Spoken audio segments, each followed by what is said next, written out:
Since day one, people have been asking, is Brinkley going to make something smaller, like under 30 feet?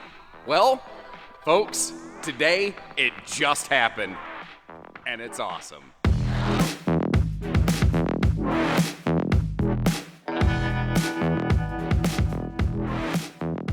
Hello and welcome, everybody. Josh the RV Nerd of Bish's RV here. I was granted early special access to get you the first full look at this new 2670 model right here. And it is a very fun, I think very cool riff on a very popular couples camping fifth wheel layout. So what they did here is they kind of said, you know, a lot of people are liking sofas. Not everybody necessarily wants a dinette all the time, but sometimes it's still nice to have a place to play a game, have a meal, or just expanded countertop space. And they came up with a variation of their little dinesque system that works in this floor plan to either maximize and give you additional counter space more than anybody else has with a layout like this, or potentially give you more total seating space than, again, anybody else like this. Now, as is often the case with my Brinkley videos, we are looking at the early prototype of this model, and I'm going to touch on a couple key differences as we go. Like, for instance, today, the copy that we're looking at, they were flirting with the idea of electric leveling, and then they just said, you know what, we're just going to stick with hydraulic leveling all the way around. So when this goes into production, it will have hydraulic leveling. But you might notice they've also updated the pin box. The pin box that we're seeing today will now be standard across the entire Z family, so that you enjoy better ride and better handling on all of the models than ever before, so that supersedes any previous Z videos I put out there. They really listened to your feedback too, and they made sure to still include accommodations for at least a combo washer-dryer in this floor plan that things like the Z2900, previously the smallest Brinkley fifth wheel, didn't have, but this one does. Other than that, they continue to pack all their bigger, smarter, high-end features basically into an increasingly smaller class right here. The thing is, these things, they're pretty built. This thing weighs over 10,000 pounds despite its size. It's one of the heaviest versions of this floor plan out there because they're not building it out of paper mache, basically. And we're going to get into all that as we go. So if you appreciate how we're getting down here, getting you the footage, hit that subscribe button. And as we go, need to hear from you. What do you like? What do you dislike? What would you never change? And if you had a magic wand, what is that one thing you could change given the opportunity? Now, there's a lot of cool, fun things to cover. And like any RV, there's things that this does extremely well, and there's some things that maybe it doesn't. So, I've yet to find the one RV that everyone necessarily considers perfect, but I think that this might work for a lot of people. I've just seen a laundry list of folks, when is Brinkley going to make something under 30 feet? Because as soon as they do, I'm there. Well, it's here. Let's see how we all feel about it. So this is, it's not necessarily like a totally original layout. They executed it a little bit differently, though. Normally what you find with a builder like this, or, a floor plan like this, is a rear dinette of some capacity. And there's benefits to dinettes, there's drawbacks, but there's a lot of people who are saying we just want all the sofa space we can get. So Brinkley went with a double dinofa arrangement, basically, where you have two sofas as compared to a traditional dining arrangement. Now, helping us keep cool, this thing has a very aggressive cooling system. They've adopted the Furrion Chill Cube Air here in their living rooms. So this is up to an 18,000 BTU variable output unit. It's also a direct dump system, so there's no ducting up in the ceiling that's getting cooked by the sun, causing inefficiency. So all of that cold air is dropping straight here into the living room. The other crazy thing is it's actually more energy efficient even as compared to a mini split air system. It's very possible that on just 30 amp service, you may actually be successfully able to run both air conditioners at the same time. Now, you're not also going to run the hairdryer and the microwave and everything else, but there may be potential there.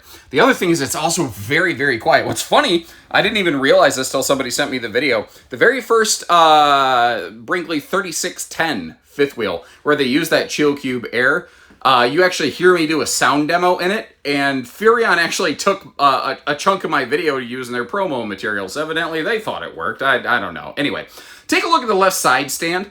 Both sides of this actually have this handy little gas strut flip up. Just bonus space. Why waste anything kind of situation? And the back sides of them actually have a little pop-up power tower of sorts where you've got double households, a USB Type A, and a Type C plug. So you've got all kinds of good power solutions going on.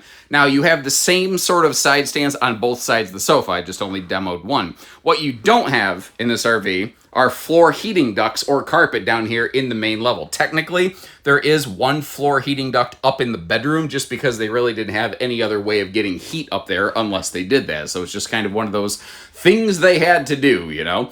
In typical Brinkley fashion, they've gone with what I call their square flow windows. I think they're called like a 4K window. Maybe that's the company name. I don't know the name behind 4K or the reasoning behind it. But it allowed them to have integrated shades. And any window that opens has both a day and a night shade, and the night shade actually has a radiant backer built right onto it, so it helps block out, hot sunlight burning into this sucker. The windows that don't open for airflow have only the night shade that pulls down from the top. Now, I will tell you, my camera does not see these sofa colors the same way as the naked eye. Like if I get up here a lot closer, you'll almost watch the sofa color shift. You see how it's changed dramatically right there? The actual color of this is somewhere in between. So my recommendation is if you're like, oh man, the color of that sofa is hideous or whatever, don't trust this footage. You need to see one of these in person. I don't care where you see it. I don't care if you see it at Bish's RV or somewhere else. You need to see it in person because it blends a lot better than it shows on camera. Now, it's got a wireless charge pad section right here in the sofa. If you flip that armrest open, there's actually a couple USB plugs in here as well, which to me is far more useful than the thigh buster USB plugs where you have your heat massage controllers on that manual kick-out recliner. If you want cup holders, though, instead of the wireless charge pad, Brinkley does sell a little insert that slots in there. I think I actually displayed it on my last video for the 3515 Model Z fifth wheel that you could get through any Brinkley dealership. So if you want a couple cup holders there, you could do that. Now, a lot of manufacturers are making layouts like this, and a lot of them are mounting the TV up high. And you might notice that Brinkley is essentially doing the same thing. One of the key differences here, though, is they didn't flat mount the screen. They have they put it on an articulating mount, so it actually swings out left and right. We'll demonstrate that later, but it tilts downward, so it isn't the most aggressive, offensive viewing arrangement I think you've ever seen. And by keeping the TV up there, they've allowed to really kind of maximize the window coverage over here on the campsite of the RV. Now, sometimes a manufacturer will give you a little window up there in the corner, maybe a little window over here. They just went with absolutely maximum window coverage anywhere they could. So once you sit down, your eye line is just plastered with glass, basically. So you have really excellent viewing capacity here. One of the things that makes this floor plan very, very different, though, is the inclusion of the Brinkley Dinesk. Now, I want to mention, again, we are in prototype number 1 right here. And when you see me set in it, I'm going to do some bonus footage in a minute. You'll notice that the table sets a little bit high. Well, when they were demo testing this camper, they realized they're actually going to drop this down. And what you're going to have, basically where you see these, open pockets right now, that's where the table slides left and right. The table will still slide in the final version, but you'll have a couple silverware drawers built right in there. So you actually have a pair of utensil drawers built right into the countertop here. And this is all solid surface kitchen counters with some really nice, respectable prep space. Something you're not seeing a lot of, though, are power outlets. There are plenty of outlets. They're just not always readily visible. Like you can see some for entertainment purposes up here. And if I get you really down low, if I basically, squat right down here and pop my knees like a hip hop dancer, you see you've got 1, 2, 3 sets of household outlets under the overhead cabinets right here. They just kind of keep them out of the way. I like how they go with the recessed pseudo canister style lighting on here. Now, one of the cool things, again, because we don't have floor ducted heating, they had to kind of come up with it in different ways. The sink toe kick, you see how it's recessed back there so you can actually belly right up to the sink? That's also your heat vent. So if you're standing here doing dishes, it keeps your tootsies warm, which is something I love at my personal house. This is a pro tip from your Uncle Josh. Before you spend any money on an RV, because let's be real, it's an expensive purchase, right? Like, let's just get that out of the way. There's cheaper things you could do this weekend. But camping's a lot of fun, But before you go spending this kind of money, seriously stand at the sink for like at least 2 minutes and see if your lower back starts hurting. Sit on the toilet, stand in the shower, lay on the bed, basically play house and pretend to move in, and it is absolutely incredible the things that you discover about a model. Things you like, things you don't. You know, there's all sorts of ins, outs, and in-betweens.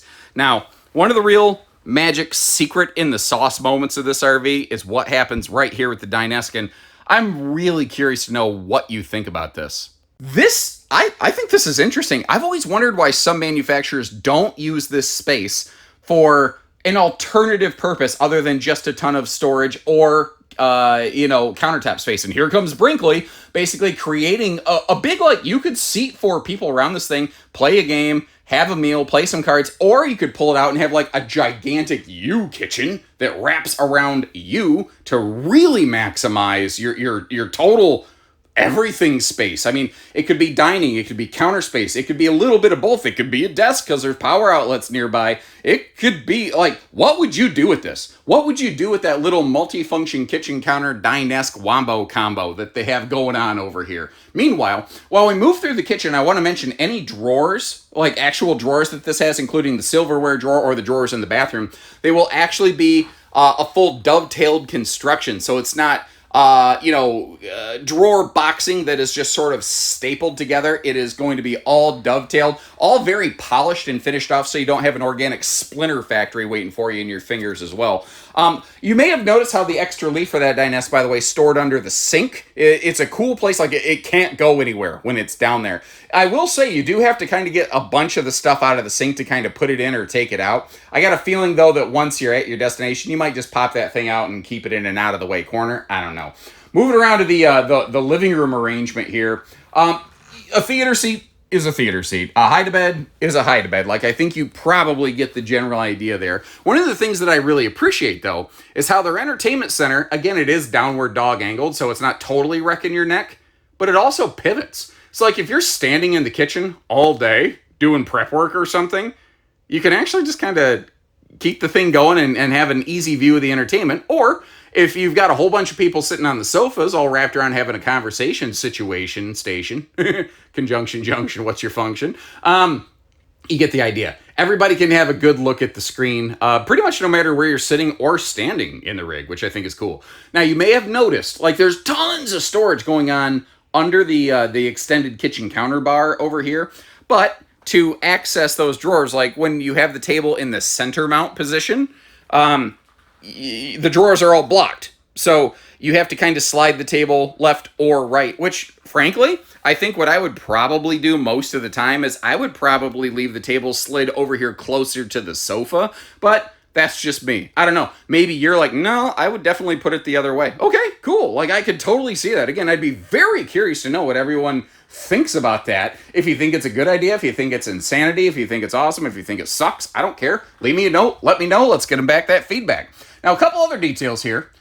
Again, kind of like the floor vent. Sometimes it's about what you don't see. And in Brinkley's, you have to look very, very hard to find mechanical fasteners. Like, if you look at your slide fascia, a lot of manufacturers, they will use, just a machine gun of staples down the front side of this. They use all their slide fascia is fastened from the backside. You notice how they don't use GIMP molding trim. They make sure that the precision of their walls and their roof membranes, or ceiling liners, not roof membranes, but you get the idea. The walls and the ceiling marry up so that you don't have gaps in anything. About the only place you can very easily see mechanical fasteners is just this rain-sensing XL vent fan that you have up here in the kitchen space. Now, thankfully, they give the controller for this, they put it down at ground level where you can actually reach the thing. You'll see the exact same fan in the bathroom, by the way. They do not use the dreaded 4-inch dollar store fan in the bathroom. They use the Fajita Friday Fume Fighting Fart Fan, which is obviously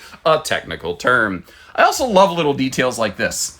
They include a little magnet holdback right here for the bedroom door so that it just isn't kind of swinging and bouncing and bopping around all over the place. Now, by the way, I'm going to circle back to this later. We've got this little hallway window over here, and we're inside with all kinds of weird lighting. My camera has a hard time kind of picking it apart, but I just want you to remember that you can see out of this pretty readily, actually more easily to the naked eye than on camera, but we'll come back to that when we step outside. Moving first into the bathroom area right here.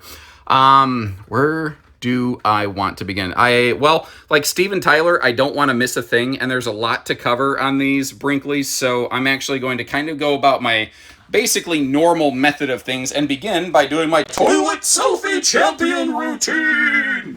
And as you can see, there's plenty of space around that porcelain foot flush toilet. Another cool little, living touch that they include with this is they actually include the handy little butt nap controller there, but if you look closely, it actually magnets against the wall. That thing free floats. So if you don't like that behind you, you can move it over toward your right knee or wherever you want it. You can put that thing wherever, however. I think Shakira had a song about that. Ole, ole, ole. Anyway, moving. I'm not gonna. I butcher enough songs as it is. All I'm going to tell you guys is that you wouldn't believe it, but my hips don't lie. Take a look at this, though. Look at the right side of the screen. You see me standing in the shower, walking into it. You see how much clearance I have over my head? I'm a little bit over 6 foot tall. I think it's like 78 or 79 and a half inches from shower floor to ceiling panel. Actually, the whole upper deck is that height. So you have tons of room in here. What you don't have, and I am all excited about it, is you don't actually have a skylight. You have a recessed ceiling tray with a blackout insert, but you don't actually have a hole in the roof membrane. Instead, what they do is they actually include the light above the shower right there, so that, kind of like right now, if you're inside a building, if you are camping at night, you can actually see in the shower. A lot of RV manufacturers really rely on the skylight to make the shower look bright while you're buying the RV, but the problem is while you're using it, it is very dark. It's a one-piece molded fiberglass shower. What you haven't seen is a seat. But if you watch my factory tour where you get to see these things, without the skin, you'll see that every single Brinkley shower is at least prepped to include a 300-pound rated fold-down seat. So they're still giving you the opportunity to do that if you are so inclined. Now, this is kind of a tricky angle to take a look at everything. So once again, if you look at the right side of the screen, you can see that they actually do have medicine cabinet storage in the mirror. It actually is basically recessed and built into the wall. Now, the cabinet we're staring at the center of the screen is actually kind of partially shared between the bedroom and the bathroom. And some people don't like pass-through storage, but what it allows you to do is customize how you're going to load the RV. Some people need more toiletries. Some people need more dresser space. And this gives you the opportunity to, Burger King it. You get to have it your way, guys. And once again, just showing you all the little details. By the way, all this extra little bonus footage I show you where I go through and open everything, you'd be shocked how much extra time it takes. So if that stuff is useful, at least leave me a little note that says, hey, thanks, nerd, something like that. Now, they have a crazy thick front structure beam on this, which allows them to not have the ankle breaker step of death back here in the bathroom. So remember all that shower headroom we were looking at? You have the same thing here. This is a 60 by 80 true queen bed, by the way. So if you want to, it's easy to get sheets for, it's easy to get replacements for. All those little things are just really handy little details. Now, you might notice how when you turn the lights off, they kind of swell down, and the camera kind of flickers when I do that. But you actually do have, normal full blast lights here. Now, in the past, they had an option to delete the bedroom air conditioner. That is no longer the case because you have a non-ducted living room air conditioner. They have to make sure that you have air conditioning in the bedroom and bathroom. So that is a forced second air conditioner. I think, though, the majority of people would probably want that. Let me ask you. Are you glad it just has the second air conditioner from the factory, which also means it's now warranted by the factory instead of being an aftermarket install? Are you a person who would still prefer if it was a optional second air instead of a forced second air? I don't know. Leave me a note. Let me know. In the meantime, though, the your household plugs up by your headboard.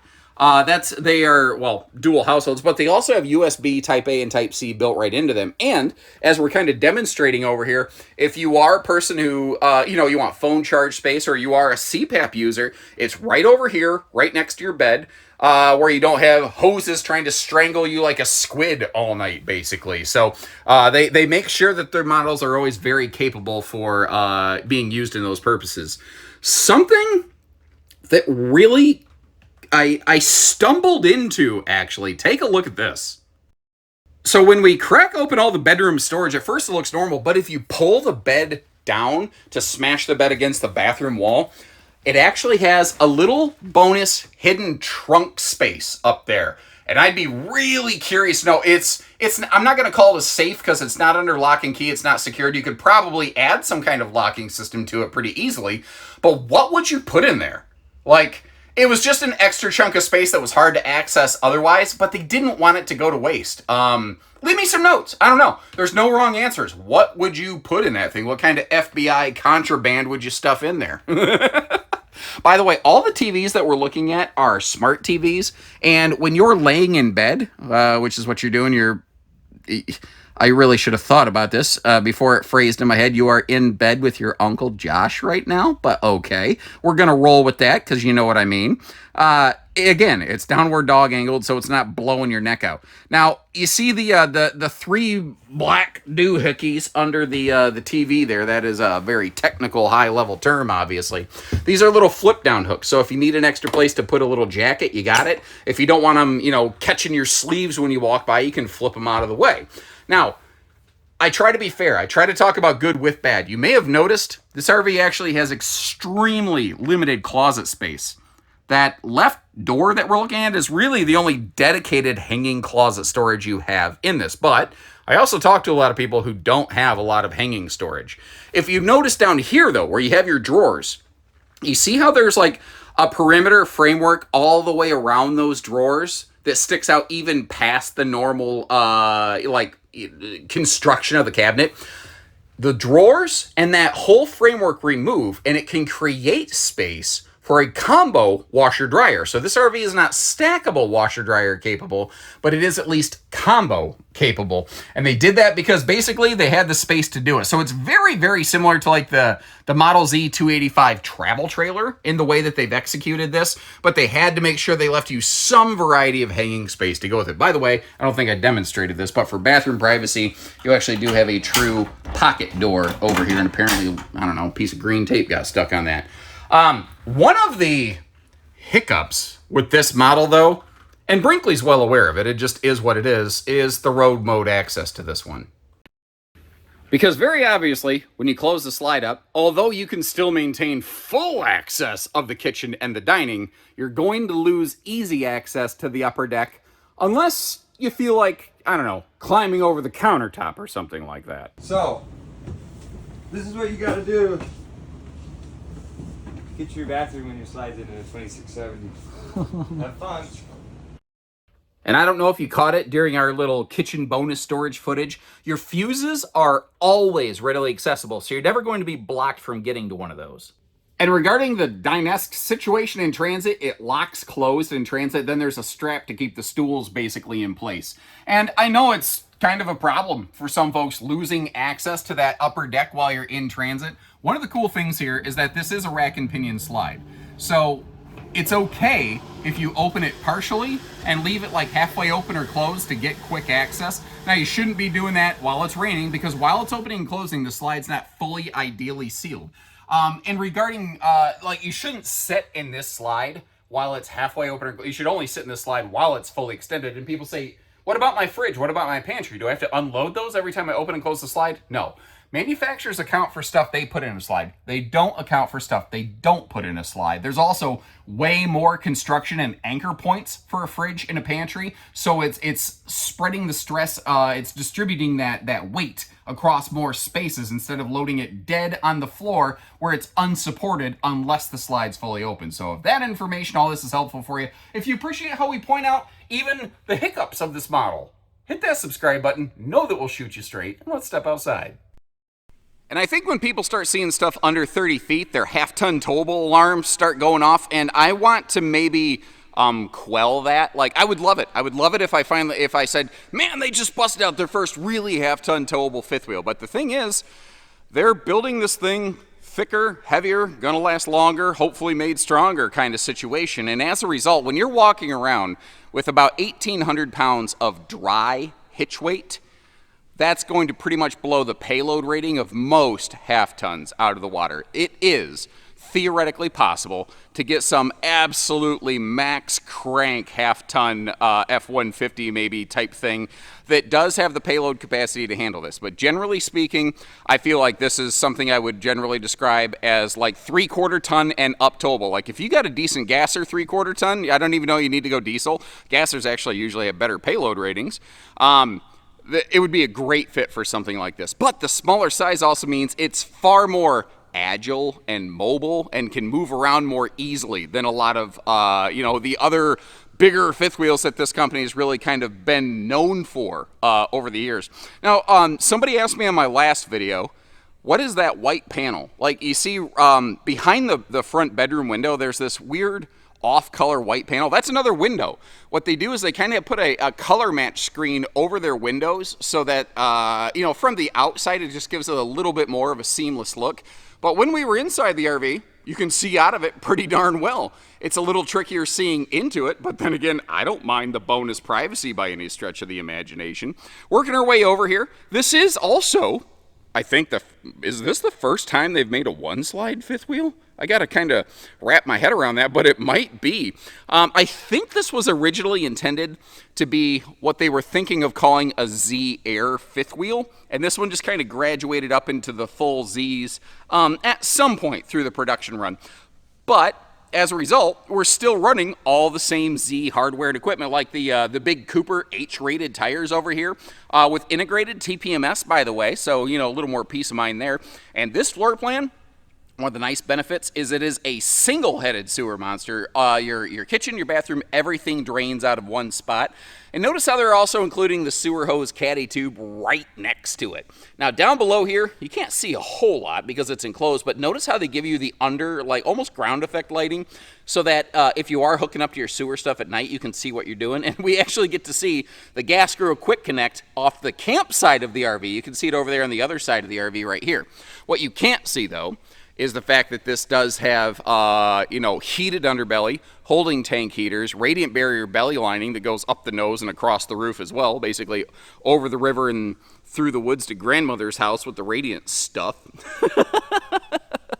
The front pass-through compartment here is, I think, pretty straightforward, but I mean, it does the thing it needs to do. Notice at the very top of the screen, though, you see that black square on the silver, almost looks like roof stuff right there? Well, that is actually an upper deck heat plenum. That is what's pumping heat into your upper bedroom bathroom cavity. And basically, they're also ducting heat off of that down into the basement. So the whole undercarriage of this thing is effectively heated, and that creates a really nice thermal break so that your bedroom bathroom deck is warm on the feet at night. Now, an interesting little note here, this by default has dual 30-pound propane tanks, but if you notice, they make the door to get into those a little bit bigger. First of all, when you are rocking the 30-pound tanks, it makes getting that in and out very simple. But that also means there's room in there for 40-pound tanks. So if you are going to be going out for an extended time and really chugging that furnace, and you want to pony up the extra Monopoly bucks to get a little more propane capacity, that is something that you could theoretically do here. Now, our front cavity in this, they don't offer a factory generator, but you see that big silver box with the white sticker over there. They make sure that they size this so that if you do want to apply a generator after the fact, it is capable. And this is something I was very excited to see. Since the Z series first came out, they ran a pretty surprisingly pedestrian pin box, and it's their chassis is one of the very few out there that is actually Gen Y approved, but they never really did an enhanced pin box from the factory level. Well, that is no longer the case. Hey, so sorry to interrupt the regular flow of the video like this, but I came into possession of some information after I put this video out and recorded everything that may supersede a little bit of what's going on here. So we're looking at a prototype. They are prototyping a new pin box. But I'm curious, understanding that it's going to probably cost a couple extra dollars on top of any Model Z, what are your thoughts on that? Should they look at applying some kind of new updated pin box to these or not? I don't know. Leave me a note, let me know, and we'll get that back to the factory. And they also have an enhanced suspension package to go along with that, but they've had that since, day one, which is kind of nice. I also want to circle back to something I mentioned when the video began. We're looking at the first prototype, and they flirted with the idea, since it is smaller, of building it on electric auto leveling.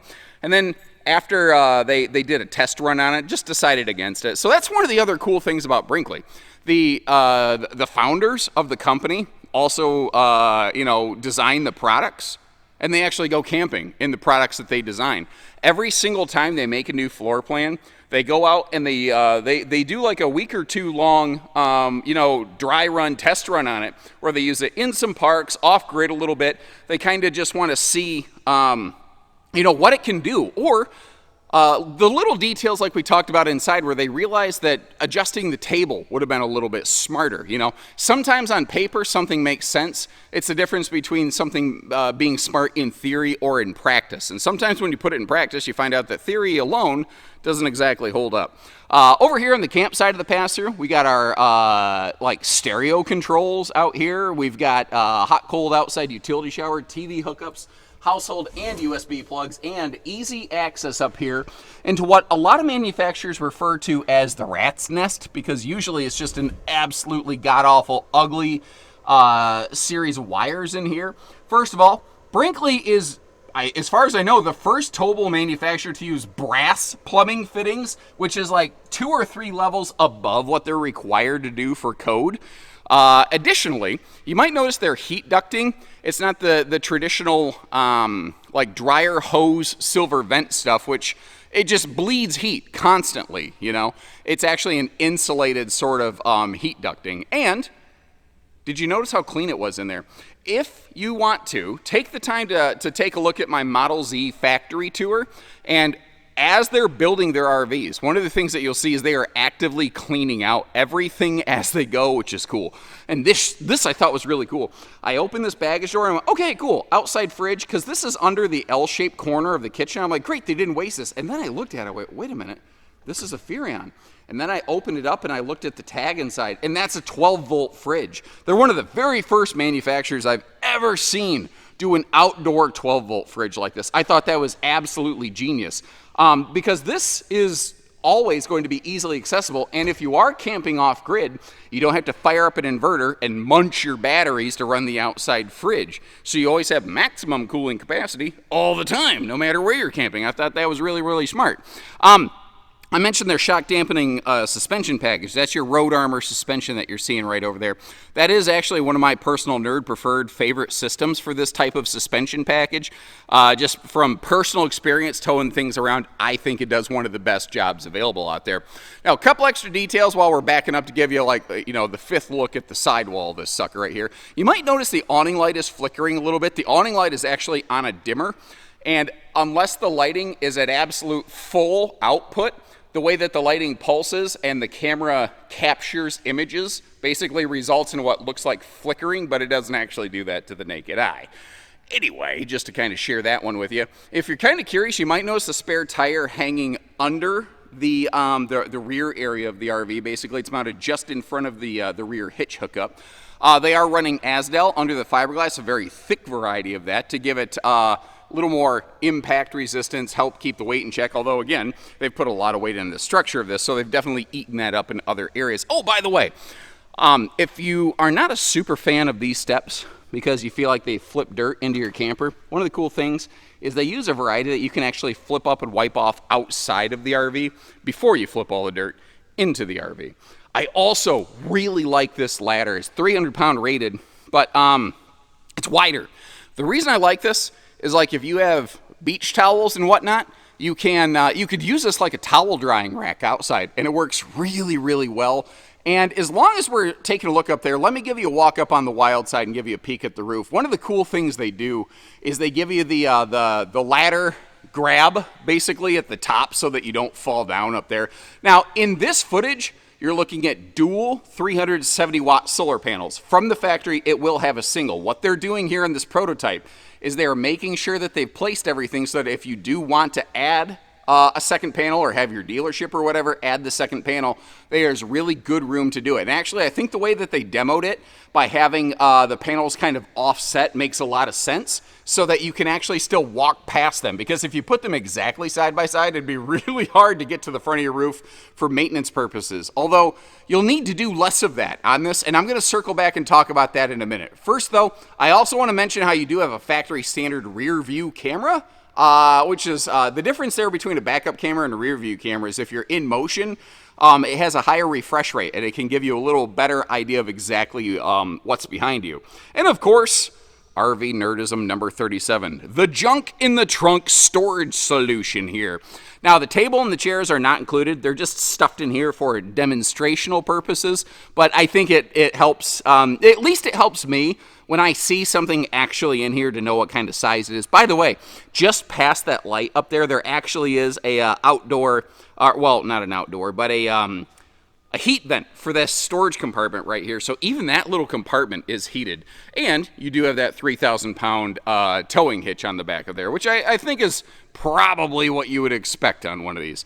Now, I mentioned some stuff about the roof. What was I talking about there? So from day one, what they wanted to do was make what I'm going to call a lower maintenance RV. I don't know that I don't believe there's ever going to be a zero maintenance RV. Even your home needs some kind of upkeep periodically. But most RVs, the sealants they use dry out at a not awesome rate, you know. Manufacturers really want you to get up there like every 30 to 90 days to eyeball your roof stuff. And if you read Brinkley's warranty terms, it may actually read very similarly. But the weakest link in any RV is not the roof membrane or anything like that. It's the sealants. And that's where Brinkley has really defined themselves differently in the towable industry. The quickest, shortest, easiest way I can describe this is they're using diesel pusher sealant up on the roof. It is a vastly more expensive compound. It also basically doesn't require you to do a whole lot. And that's one of the coolest things about Brinkley RVs, is they are made to be something that is, you spend a little more up front, but you're getting more for it. You're getting more time camping. You're getting less time working on it, upkeeping. You're getting to actually go enjoy the thing more and have to invest in sweat equity a little bit less. Now, that comes at the cost of additional dollars, so it's always a little bit of a push and a pull. But for years, the biggest, weakest link in the longevity of an RV has been a roof, and they're one of the very first towable manufacturers I've seen to really make an effort to try to address the weakest link in the chain of an RV's lifespan. And I mean, it should be stated, they got a heck of a look to them, don't they? They have, I think, a very sex appeal laden look about them. So what I'll do, as I always do, is I'll leave you links in the video description. One, to check for MSRP and availability. I didn't say pricing and availability, I said MSRP and availability, because basically we are restricted to only publishing MSRP on these, but you do not have to pay necessarily MSRP to take one of these home. We're just not able to publish that, so apologies there. Just like to help you understand and set the expectation when you click through to our website. Additionally, there's other people who make a layout like this. Like if you look at this one, you're like, man, I do really like it, but that's really digging into the pocketbook. Man, I totally respect that. Well, there's other builders that make some similar things. Maybe not on this level, maybe not with the exact features and execution this has, but maybe for the money that could work for you. So I'll leave you some videos to a couple of those that I've dug up over the years as well. And as always, thanks again for tuning in. Let me know what you think about it, good, bad, ugly, and in between. I've tried to do the same for you. And if you appreciate the candor and clarity, hit that subscribe button, and we'll catch you on the next one. So take care, stay safe, have fun, and happy camping, everyone.